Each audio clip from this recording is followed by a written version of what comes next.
Alright guys, Zachman18 here. Welcome back to TZM Channel 18. It's time for me to do a brand new thing here on my channel, and I thought it would be kind of cool. This is actually going to be my new show called Learning with TheZachman18, which basically means that every day, depending on what day it is, I'll be telling you some history behind today's day.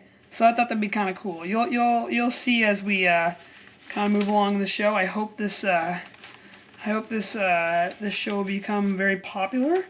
So on my channel. So why don't we go ahead and get started right now? This is our first episode, and today is Friday, February 17th, the 48th day of 2012.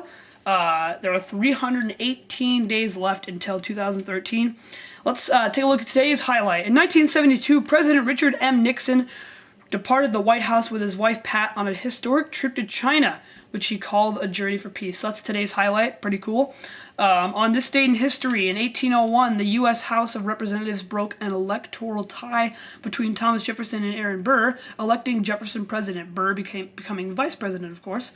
In 1864, during the Civil War, the Union ship USS Housatonic was rammed and sunk in Charleston Harbor in South Carolina by the Confederate hand-cranked submarine H.L. Hunley, which also sank.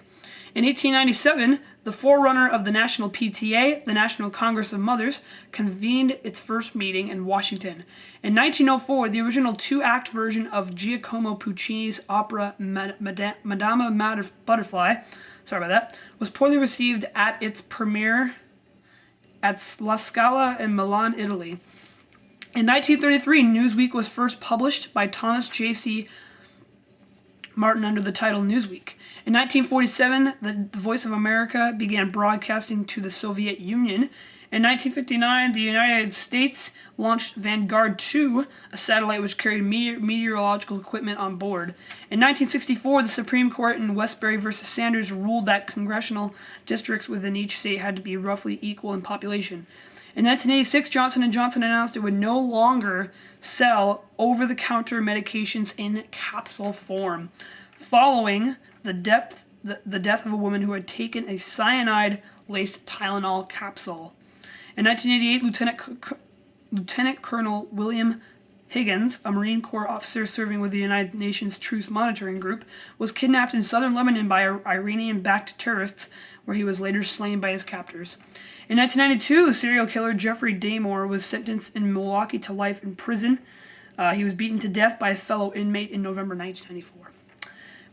Exactly 1 year ago, a group of Democratic Wisconsin lawmakers blocked passage of a sweeping anti-union bill, refusing to show up for a vote, and then abruptly leaving the state in an effort to force Republicans to the negotiating table.